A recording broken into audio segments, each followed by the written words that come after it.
우리가 작은 것들 하나하나를 우리가 우리 마음대로 막 살다 보니까 우리의 삶이 점점 망가지고 어려워지는 게 많아진다라는 얘기를 했습니다. 그래서 작은 것들 하나하나 시리즈에서 첫 번째로 사랑에 대한 얘기를 하고 있는데, 오늘이 사랑에 대한 이야기 세 번째 시간이에요. 원래 저의 계획은 사랑 한 주, 예배 한 주, 회개 한 주, 용기 한 주, 순종 한 주, 이렇게 한 주씩 딱딱해서 사람들에게, 우리 성도분들에게 그런 컨셉을 좀 알고, 그 다음에 이제 성경 구절에 있는, 성경 안에 있는 사랑이 어떻게 적용됐는지, 이 사람은 사랑을 어떻게 오해했는지, 이렇게 가려고 준비하고 있었는데, 제가 사랑에 대한 그 설교를 쓰면서 제 실력으로는 이게 한 주에 도저히 안 되겠는 거예요. 그래서 3주로 나눴는데, 오늘까지 하면 이제 사랑은 끝입니다. 그래서 오늘 사랑에 대해서 배우고, 다음 주엔 다른 걸 배우겠습니다. 자, 본문을 우리 에란 지사님께서 읽어주시겠습니다.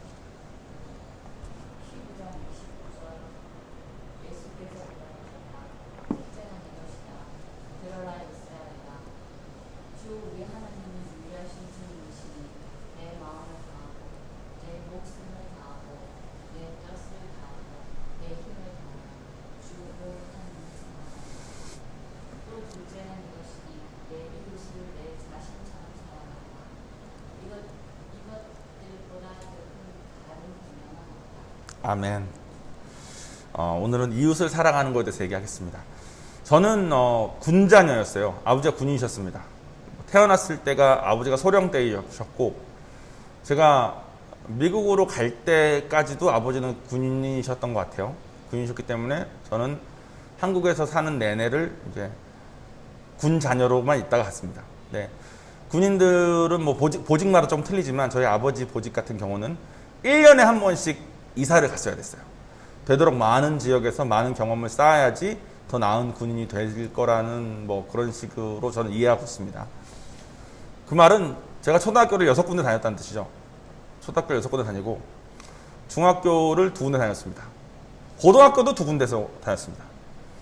그러니까 제가 이제 매년 이사를 하는데, 또 동시에 제가 다니는 학교는 군사지역 안에 있는 학교, 군사지역 근처에 있는 학교일 때가 많아가지고, 대부분의 경우 이제 학업을 같이 듣는 학생들 중에 3분의 1 정도는, 그러니까 군사지역이니까 되게 시골이잖아요. 그 시골에 농사 짓는 분의 자녀이지만 3분의 2 정도가 전부 다 군자녀였어요. 그러니까 얘네들도 다 1년에 한 번씩 이사하는 애들인 거예요. 그러니까 저는 새 학기가 됐을 때 이사 가서, 새 학기 시작할 때는 전부 다 새로운 애들인 거죠. 그 새로운 애들과 만나고, 저는 그 학기가 끝날 때쯤에 이제 거기서 이사를 가야 될 걸 알고 있었습니다. 그러니까 저는 사람을 대할 때 같이 있는 동안은 진짜 막 둘도 없는 친구처럼 대하지만 1년 뒤면 얘랑 이제 헤어지는 거예요.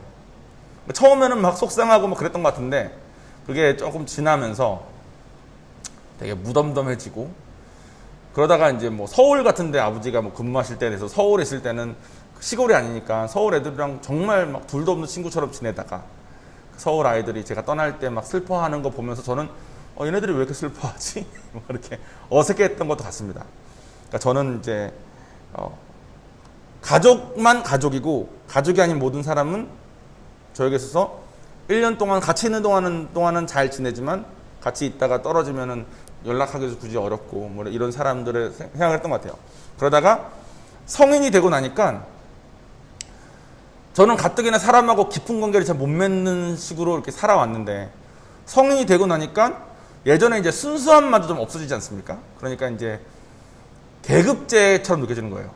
그러니까 고등학교 때, 중학교 때 어떤 고등학교를 간 애들과 못 간 애들로 좀 나뉘고, 중학교 때 진짜 친했는데 친했던 3명 중에 2명은 특수고로 가고 1명은 일반고로 가면, 일반고 간 애가 알아서 특수고를 간 2명과는 멀어지는 겁니다. 이제 서로 다르니까. 그런 걸 보면서 참 좀 그렇다. 고등학교에서 대학교 갈 때는 훨씬 더 심해지죠. 이제 어느 정도 대학을 간 애들끼리는 계속 잘 친하고, 대학을 못 간 애들은 좀 못 친하고, 이런 걸 많이 봤어요. 두 분은 여성분들이시니까 좀 다를 수 있는지 모르겠는데, 제가 만났던 애들이 그런 걸 수도 있겠지만 어쨌든 제가 봤을 때는 그랬습니다. 그래서 진입장벽을 높여가지고 자기들 그룹을 이렇게 그룹화 시켜서 어느 정도 중학교에서 어느 정도 고등학교 갔고, 그러면 이제 친학기는 이렇게 지냈던 애들이 고등학교 간 애들이 이렇게 줄어들지 않습니까? 그 고등학교에서 어느 정도 이상의 대학을 간 애들끼리, 또 그 대학 간 애들 중에서 어느 정도 직장을 가진 애들끼리 이렇게 끼리끼리 해서 극소수가 이렇게 딱 남는 그 그룹이 딱 생기고, 이 그룹을 가려면 중학교 때부터 여기까지를 잘 했어야만 되는 그 그룹이니까 남들은 끼고 싶어도 낄 수가 없고, 약간 이런 분위기를 제가 많이 느꼈던 것 같아요. 그래서 저는 참 서로 이용하고 다들 좀 그렇다 이런 생각을 해가지고 저는 되게 대인관계에 대해서 되게 힘들게 살던 사람이었습니다.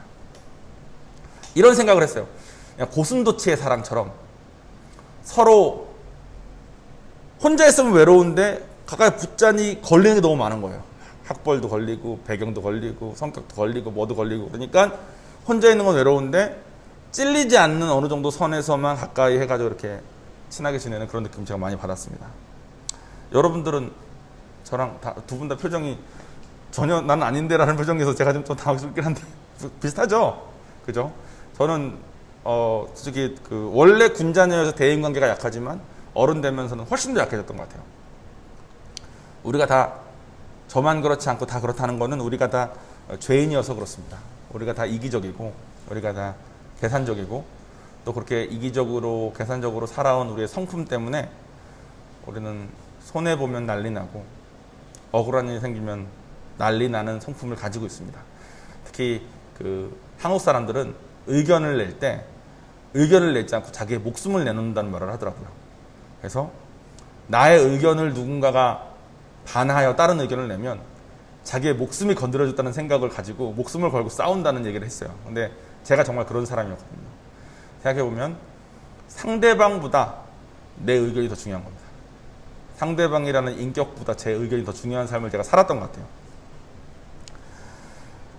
그런데 하나님을 만나고 보니까 사랑은 저처럼 군자녀 백그라운드를 가지고 있고 사람들한테 실망했고 서로 이용하는 거 싫고 또 상대방보다 내 의견이 훨씬 중요한 이런 삶을 20몇 년 살아온 제가, 그런 성품을 가진 제가 그 와중에 남이 잘 되기를 바라고 남을 위해서 내가 손해보면 희생하는 것을 선택하는 게 사랑이라고 가르치신 거예요. 그러니까 이게 너무 어렵죠. 저는 이런 생각 많이 했습니다. 꼭 그런 선택을 하려면 훈련을 받아야만 되는 거예요. 우리는 그런 성품을 너무 오래 가지고 있으니까 그런 선택하기가 너무 어려워서. 그러면 그런 훈련을 받아야만 사는 거냐, 훈련을 받아야지만 하나님이 사랑하시는 거냐, 이런 생각 되게 많이 했습니다. 근데 성경은 우리가 훈련을 안 받고 우리가 사랑을 안 해도 하나님은 우리를 사랑하신다고 말씀하십니다. 근데 그 사랑은 실제로는 이런 것과 같대요. 제가 만약에 자녀가 3명이 있는데 3명 중에 막내인 요한이만 성장이 좀 더딘 거예요. 요한이만 조금 성격이 좀 그렇고 요한이만 좀 그러면 다른 2명은 잘하는데 요한이만 조금 성장이 더디면 제 마음이 요한이를 덜 사랑하는 쪽으로 하겠습니까? 더 사랑하는 쪽으로 하겠습니까? 더 사랑하겠죠. 더 눈에 밟히고. 그거와 비슷하다는 거예요. 우리가 하나님을 알고도 성장하는 쪽으로 가지 않으면 하나님은 오히려 우리를 더 사랑하시는데 그 사랑하시는 마음이 정말 잃어버린 한 마리 양을 위한 안타까운 그 마음이 더 커지신다는 거죠.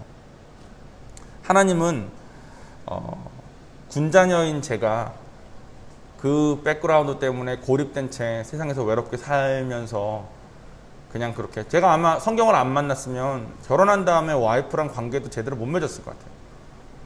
와이프랑 이렇게 서로 투명하게 얘기하고 서로가 서로를 의지하는 관계를 제가 못 맺었을 것 같아요. 왜냐면 와이프도 1년 있다 떠날 수도 있겠다는 사람을 생각을 하고 살지 않았을까. 근데 정말 하나님이 살아계시고 하나님이 저의 아버지시면 제가 그렇게 불행하게 살기를 원치 않으실 거 아니에요. 근데 제가 그렇게 그냥 살아도 저를 사랑하시는 거죠. 그러니까 여러분도 여러분의 삶을 좀 생각해 보세요. 저랑은 서로가 자라온 환경이 다르고 군자녀는 지금 저밖에 없지 않습니까? 그러니까 저처럼 1년에 한 번씩 이사 다닌 적은 없겠지만 또 제가 경험하지 못한 어떤 경험하시는 것들이 다들 있으실 거 아니에요. 그런 의미에서 여러분의 삶이 있는데 그 삶을 하나님 안에서 하나님께서 어떻게 하길 원하실지 생각을 해보시면 솔직히 답은 되게 그냥 명백합니다. 우리가 성경대로 살아서 행복하길 바라시겠죠. 그런데 우리가 그동안 살아온 성품 때문에 이게 너무 어렵다는 거예요. 그래서 우리는 반드시 훈련을 받아야만 됩니다. 훈련 받기가 싫어요. 왜냐하면 우리는 사랑하지 않으니까. 다 연결되죠? 이제 이 3주치가 연결이 잘 돼야 됩니다. 훈련은 받으면 받을수록 이웃사랑은 내 손해라는 결과밖에 안 납니다. 이웃사랑하는 건 내 손해예요. 그리고 심지어 저가 다녔던 그 얼바인에 있는 그 은혜교회에서는 이웃을 만났을 때 계산을 잘해서 내가 손해보는 쪽으로 계산을 하라고 가르쳐요. 왜 그러냐면 우리는 나나나나 하는 나중심의 사람인데 내가 나중심으로 살면 제가 군자녀로 계속 살고 사람과 관계 안 하고 편하게 사는 내 원래 살아온 성품대로 계속 살면 내가 너무 불행하니까 내가 훈련받아서 거기서 나와야 되는데 내가 원래 살던 모습으로 나올 수 있는 유일한 방법은 남을 섬길 때만 가능하다는 거예요. 좀 말이 좀 안 되는 것 같은데 이 예를 들면 좀 여러분이 와닿을 수 있습니다. 제가 샌프란시스코 교회에서 하나님을 만났습니다. 하나님 만난 다음에 성령 체험도 하고 막 하나님 진짜 살아계시는구나 만난 다음에는 내가 이제 남은 평생 살면서 교회를 떠날 일은 없겠더라고요. 그렇게 살다가 LA 내려온 거예요. LA 내려왔는데 한정희 사무사님을 만났습니다.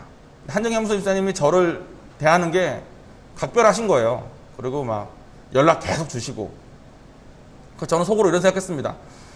이렇게 안 해도 나 교회 안 떠날 텐데 새신자 관리 처음에 너 좀 열심히 하시네 이런 생각을 했어요. 그때 제가 이제 아버지랑 같이 저 LA 내려와서 이제 아버지랑 같이 스키장을 놀러 갔을 텐데 아버지랑 스키장을 이제 3박 4일로 놀러 갑니다 말씀드리고 스키장을 둘이 놀러 갔는데 하루에 한 번 정도씩 한정희 선생님 전화를 하시는 거예요. 그래서 제가 한정희 선생님 저 잘 있어요 걱정하지 마세요 끊고 그 다음날 또 전화 받고 네 한정희 선생님 저 잘 있어요 끊으니까 아버지가 정원아 그 교회 조금 이상한 것 같다. 그래서 왜 아버지? 그러니까 북한에는 5호 담당제라는 게 있다. 그래서 5호 담당제가 뭐예요? 그러니까 5집이 서로가 서로를 감시하면서 이 체제를 잘 유지하기 위해서 노력하는 그런 건데 매일 이렇게 아버지랑 지금 놀러 갔다는데 매일 이렇게 전화를 해서 감시하는 거는 그게 그 교회를 유지하는 원동력일 수 있겠다. 이런 교회 생활이나 믿음 생활은 자발적인 거여야 되는데 이렇게 감시해서 되겠냐. 그러니까 종환아 네가 이 교회가 어떤 교회인지 한번 잘 살펴봐라. 이런 말을 하신 적이 있어요. 저는 솔직히 그런 의심을 좀 가지고 아버지랑 여행 갔다 온 다음에 한정희 한무술사님을 대했던 게 사실입니다. 이분들이 보통 어느 교회 가나 처음 왔을 때 좀 잘해주지 않습니까? 그러니까 그거를 지금 하고 계실 텐데 잘해줘도 매일 전화하는 거면 우리 아버지 말씀처럼 나를 담당해서 관리하고 있겠구나 이런 생각을 했었습니다. 근데 솔직히 한무선 선생님이 저한테 그렇게 잘해주는 것을 1년이 지나고 2년이 지났는데도 멈추지 않으셨어요. 제가 한정희 수사님, 한무선 수사님 집에 갈 때가 샌드위치 3개 사가지고 3일 동안 나눠 먹던 그 삶을 살다가 한 번씩 고기도 먹고 밥도 먹을 수 있는 유일한 날이 그 집에 가는 날이었으니까요. 가끔씩 제가 막 이렇게 햄버거 먹다가 막 못 먹겠는 거예요.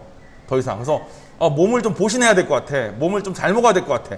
그러면 정말 스스로 없이 한부선 씨님 전화 들어가지고 한부선 지사님 전화 왜 그러시잖아요. 그러면 제가 오늘 저녁에 밥 먹으러 가도 돼요? 그러면 그래 와 하실 수 있는 분이셨어요. 이게 몇 년이 지속돼도 똑같이 해주시니까 제가 그 안전함을 느낀 거죠. 심지어 제가 결혼한 다음에도 장인 장모님이 한정희 선생님께서 저한테 잘해주시는 모습을 보신 다음에 장인어른이 저희 와이프에게 세상에서 저렇게 해주는 사람은 보통은 사기꾼이라 그런다. 조심하라고 그런다. 라고 말을 할 정도로.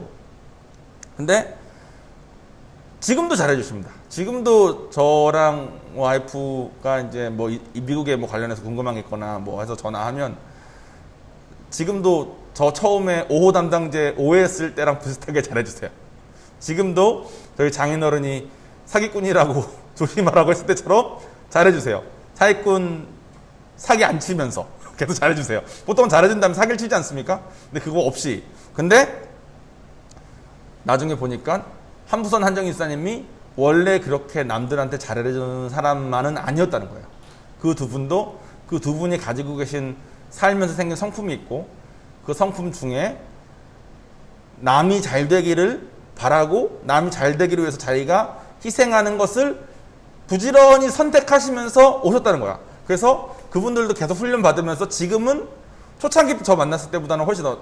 그러니까 초창기 때는 가끔은 저한테 이제 저는 아니지만 같은 이제 목장 내에서 어떤 분 때문에 너무 속상하고 너무 시험 듣는데 이분한테 계속 잘해주는 게 너무 어렵다 이런 고백하시는 것도 제가 듣고 그랬는데 요 근래 목원들한테 하시는 거 보면 훨씬 더 이렇게 옛날에 힘들으셨던 거랑은 레벨이 비교가 안 될 만큼 훨씬 힘든 상황에서도 그 아이들을 섬기는 데 주저없게까지 훈련을 받으신 상태 제가 볼 수 있습니다. 엄마 아빠가 남에게 그렇게 잘해주고 희생할 만큼 훈련받은 사람이 되면 그 자녀가 어떻게 살까요? 제가 그 미나랑 태용이 진짜 어렸을 때 봤거든요. 그 아이들 사춘기도 제가 옆에서 보고 미나랑 태용이 지금 이게 성장해 있는 모습 보면 또 엄마 아버지랑 같이 있는데 지금도 같이 살아요. 둘 다 20이 훨씬 넘었는데 그리고 떠나고 싶어 하지 않아. 그래서 엄마 아빠 내가 함정의 한부서 집사님 뭐 신혼 때 어떤 관계였는지 아이제 모기 전에 어떤 관계였는지 제가 많이 들었는데 지금도 저기들은 그래요 이렇게 말을 하시는데 훈련받아서 어떤 삶을 살게 됐는지 제가 보이거든요. 근데 그 두 분이 그 성품을 가지고 있다. 저는 개인적으로 저의 예수 믿기 전의 성품과 그 두 분의 예수 믿기 전의 성품을 그냥 객관적으로 비교하면 애초에 그 두 분의 출발점은 저보다 훨씬 앞서였다는 건 인정합니다. 근데 그런 뭐 서로 비교를 떠나서 그분이 하나님을 만났을 때의 성품과 지금의 성품을 비교해 보면 완전 다른 사람인데 그 다르게 될 수 있던 유일한 이유는 기도를 많이 해서 성령님의 강권적인 역사하심도 아니고 그냥 성경에 나온 그대로 훈련 받기를 자처하고 성화되기를 자처해서 하나님이 허락하신 상황마다 하나님의 방법을 선택하면서 이웃을 사랑하라니까 힘들어도 이웃을 사랑하고 제가 이것까지 봤어요. 그룹원 중에 누가 어떤 도움이 필요해. 자기 아들도 도움이 필요해. 근데 이게 시간이 겹쳤어. 아들을 학교 가서 태워야 되는데 지금 너무 땡볕이라서 얘가 걸어오면 40분 걸어와야 돼. 아무 주저함 없이 아들에게 전화해서 아들 걸어와. 아들이 물어보잖아요. 엄마 왜 끊어? 그 다음에 그룹원을 돕는 것도 제가 봤어요. 근데 보면서 저러면 아들이 빗나갈 것 같은데 아들이 저러면 이런 생각도 한 적도 있어요. 근데 빗나가기는커녕하고 아들이 엄마 아버지를 바라보는 눈이 다르고 한정희 한부서 집사님의 제가 처음 봤을 때의 모습과 지금 바른 모습이 완전 다른 것처럼 성경이 정말 진리구나. 그리고 우리가 갇혀 있었던 제가 군자녀로서 갇혀 있었던 그런 삶에서 나올 수 있는 방법은 우리의 지혜와 우리의 머리로는 안 되는 거구나. 우리가 이해가 잘 안 되고 우리가 하긴 너무 어렵지만 성경 말씀에 쓰여져 있는 이것을 온전히 섬길 때 온전히 행할 때 이게 다 이유가 있어서 우리한테 하신 거구나 라는 걸 제가 많이 봤습니다. 근데 저는 제 성품이 어떤 종류의 성품이었냐면 손해보는 계산을 하기가 너무 어려운 성품이었어요. 저는 어떤 사람이었냐면 제가 유학생으로 미국 학교로 갔는데 유학생으로서 저를 카운셀링 해주는 카운셀러와 제가 학교를 졸업하기 위해서 만나야 되는 카운셀러가 달랐거든요. 그러니까 학교를 졸업하기 위한 카운셀러는 학교법만 아는 거고 유학생을 위한 이 카운셀러는 학교법도 좀 알지만 학교법보다는 이민법을 더 잘하는 카운셀러인 거죠. 제가 이 둘을 만나서 얘기해보면 말한 내용을 둘 다 듣고 따라가야 되니까 근데 둘 다 듣고 따라가다 보니까 서로 조금 이렇게 이 법이 말하는 것과 이 법이 말하는 거가 있는데 이거를 둘 다 지켜야지만 저는 되는 건데 둘 다 지키는 데 있어서 어떤 면은 여기서는 이렇게 해도 되고 여기서는 이렇게 해도 되니까 내가 이렇게 하면 되겠네 하는 길들이 보이는 거예요. 그래서 저는 그런 길들을 열심히 연구하고 그 길들을 열심히 해가지고 돈을 아끼고 학교를 더 빨리 졸업할 수 있고 이런 머리를 쓰는데 맨날 급급했던 사람이었습니다. 솔직히. 유학생들 저에게 많이 와서 그런 상담을 많이 받을 만큼 형 내가 여기서 이렇게 하려고 하는데 어떻게 해야 돼요? 이런 거. 저는 그런 법들을 막 엄청나게 공부하던 사람이니까. 심지어 제가 생각하는 이 법이 맞는지를 확인하려고 제가 평소 만나던 카운셀러 말고 다른 카운셀러한테 몰래 가가지고 슬쩍 물어봤어요. 이런 거 아무것도 모르는 사람인 것처럼 슬쩍 물어봤는데 갑자기 이 사람이 정색을 하면서 너처럼 법과 법 사이를 피해서 교묘하게 이것을 사용하려는 애들을 잡기 위해서 우리가 2년마다 한 번씩 외부 업체에다가 돈을 내고 너 같은 애를 찾아내는 그런 걸 돌리고 있으니까 너 거기에 걸리기 전에 이거 하지 말라고. 너처럼 법과 법 사이를 교묘하게 쓰는 사람들을 정말 학교는 싫어한다고. 제가 그 말을 듣고 나오면서 괜히 물어봤네. 이거를 내가 좀 이런 생각을 했을 만큼 저는 손해를 보지 않으려고 정보를 구하고 학교 진학한다든가 직장 구할 때라든가 뭐든 되건 항상 정보 하면서 살던 사람이었어요. 그랬던 제가 하나님 만났는데 사람을 만났을 때, 이웃을 만났을 때 머리를 계산을 해서 내가 손해볼 수 있는 방향이 뭔지를 계산해서 그 방법을 하려는 거예요. 이게 막 정말 미칠 노릇인 거죠. 그래서 와, 주님 이거 너무 힘듭니다. 이거 너무 힘들어요. 나 진짜 너무 힘들어서 이거 못하겠어요 하면서 신앙생활 하는 것 중에서 제가 할 만한 것들, 제가 세상적으로 잘했던 거가 신앙생활에서 원하는 것과 연결되는 코드가 비슷한 것들은 열심히 하고 뭐 섬기고 뭐 만들고 뭐 교회 봉사하고 이런 건 열심히 하면서 사람과 사람과의 관계에서는 좀 약하니까 군자녀로서 부족함도 있고 이게 약하니까 제가 그런 것들 못하겠는 것은 좀 등한시하면서 신앙생활을 균형 있게 하지 않고 내가 잘하는 것만 열심히 하는 신앙생활 한참 할 때가 있었는데 제가 한참 그렇게 살다가 목사님하고 이제 한번 상담을 받다가 목사님은 이제 저를 잘 아시니까 저의 그런 모습을 아실 거 아니에요. 제가 어떤 건 진짜 남들보다 훨씬 열심히 하는데 어떤 거는 진짜 못하고 있는 모습을 아셨을 거 아니에요. 그 목사님 저한테 하신 말씀이 정원아 너가 이렇게 살면 되게 외로운 늑대가 될 것 같다.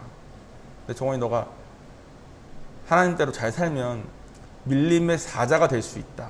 내가 외로운 늑대와 밀림의 사자의 차이점은 뭡니까? 그러니까 둘 다 젊었을 때 잘 나간다는 장점이 있지만 외로운 늑대는 늙었을 때 주변에 아무도 없고 밀림의 사자는 늙었을 때 여전히 힘없는데도 불구하고 주변에 다들 있다. 너는 되게 외로워지기 쉬운 사람이다. 이런 말을 하는 거예요. 근데 제가 그걸 딱 듣자마자 바로 무슨 말인지 알겠더라고. 어떤 생각이 들었냐면 이렇게 머리 굴리고 주변 사람들과의 관계, 내가 원래 가지고 있는 성품 때문에 남들 섬기고 남들 위해서 희생하는, 손해보는, 계산하는 것은 안 하고 성경에 쓰여진 내용 중에 내가 잘하는 것들만 하고 살다 보면 내가 축복받고 성공해가지고 잘 됐을 때는 주변에 사람들이 있지만 나중에 장례식 때는 고독할 것 같고 또 동시에 혹시나 제가 능력이 부족해서 이렇게 열심히 했는데 세상에서 뭘 이루지 못하면 내 주변에 아무도 없겠구나 이런 생각을 제가 솔직히 했어요. 어저께도 제가 설교 이제 마지막 정리하면서 뉴스를 보는데 부산에 60대 고독사 한 사람 죽은 지 2달 만에 발견됐다는 거예요. 60대면 저가 이제 40이니까 이제 얼마 안 남은 느낌에 그렇게 늙은 나이, 요즘 60대면 그렇게 늙은 할아버지 취급하지 않잖아요. 60대 고독사를 한 다음에 2달 뒤에 발견됐대. 근데 그게 기사 제목이 또 60대 고독사. 그래서 내가 그 말은 부산의 60대에 고독사에서 발견된 사람이 또 있었다는 거잖아요. 내가 하나님 안 만나고 내 원래 성품대로 그대로 살았으면, 내가 이런 훈련받는 거 선택 안 했으면 내가 부산에 살다가 또 고독사 와이프랑 자식 조회해보니까 예전에 와이프와 자식이 있었던 기록은 있음 이러면서 고독사 했다 그래도 할 말 없을 그런 사람인 것 같은 거예요. 근데 제가 그랬잖아요. 요즘 전도하는 사람들이 고립된 채 있는 사람이 너무 많다고. 그러니까 내가 더 마음이 아픈 것 같아. 저 사람들도 나처럼 힘들겠구나. 저 사람들도 나처럼 하나님을 만나기도 힘들지만 하나님 만난 다음에 훈련받기가 너무 힘들겠구나. 그러면 이웃을 사랑하라는 게 이웃을 위한 거겠습니까? 우리를 위한 거겠습니까? 하나님이 성경에 주신 계명 중에 우리를 위하지 않은 건 없는 것 같아요. 저는 하나님이 자기 좋으려고 자기 사랑하라 그러고 자기 다른 자식들 좋으라고 나를 희생시켜서 다른 이웃들을 사랑하라고 하는 줄 오해 되게 많이 했었거든요. 근데 하나님을 사랑하는 게 날 사랑하는 유일한 방법이고, 이웃을 사랑하는 게 나의 성품에서 나올 수 있는, 내가 나를 더욱 사랑할 수 있게 변화될 수 있는 유일한 방법이기 때문에 주신 거예요. 그래서 하나님이 영광 받으시고 이웃들도 잘 되는 것은 덤으로 오는 거고, 저는 저 손해보는 거 싫어하는 사람이니까 하나님 사랑하고 이웃 사랑하라는 말이 그렇게 싫었습니다. 근데 이것만큼 본질적이고 근본적인 내용이 없는 것 같아요. 사랑 전체를 마무리하겠습니다. 사랑은 남을 잘 되기를 바라고 남을 위해서 내가 손해가 있는 희생을 하는 거예요. 그리고 사랑의 주된 대상은 성경에 나오기로는 하나님과 이웃입니다. 그런데 결론적으로는 하나님 사랑도 나를 사랑하는 거고 이웃 사랑하는 것도 내가 나의 성품에서 나올 수 있는 유일한 방법이라고 말씀드렸습니다. 그러면 어떤 경우가 있냐면, 이웃 사랑은 어려우니까 하나님만 사랑하는 사람이 있고요, 하나님 사랑하기가 어려우니까 이웃만 사랑하는 사람들이 있어요. 교회에 보면 어떤 경우가 그러냐면, 하나님만 사랑하고 이웃을 사랑하지 않는 사람은 보통 이제 감정적으로 하나님과 교류가 좀 잘 돼가지고 기도하면서 하나님의 음성도 잘 듣고 하는데 성품 훈련이 안 돼 있어가지고 이웃을 사랑하기에는 걸리는 게 많은 사람들이 신앙생활을 열심히 하고, 예전에 저처럼 신앙생활 중에서 내가 잘하는 건 열심히 하면서 잘 못하겠는 부분은 우선 숨기고 안 하고 일단은 내버려 두면서 하나님한테 가고 싶으니까 내가 잘하는 것만 열심히 하는 겁니다. 이러면 보통 영적으로 다운되고 성장이 없습니다. 그랬죠? 이웃 사랑하지 않으면 성품이 개발되지 않는다고. 그리고 영적으로는 다운돼요. 왜냐하면 하나님하고 관계가 있으니까 더 나가야 될 그런 필요성이 잘 안 느껴지거든요. 그러니까 이웃 사랑은 안 하고 하나님만 사랑하는 사람들은 보통 영적으로 되게 뜨뜻미지근하거나 감정적으로 폭발적인 관계는 맺지만 성장하기가 되게 어려운 삶을 삽니다. 그런데 본질적으로 교만한 사람들이 있어요. 저처럼. 교만한 사람들은 하나님을 사랑하기가 좀 어려워요. 하나님 음성 듣기도 좀 어렵고, 왜냐면 내 머릿속에 머리가 내 생각으로 가득하니까 하나님한테 내어드릴 자리가 없는 거죠, 내 마음속에.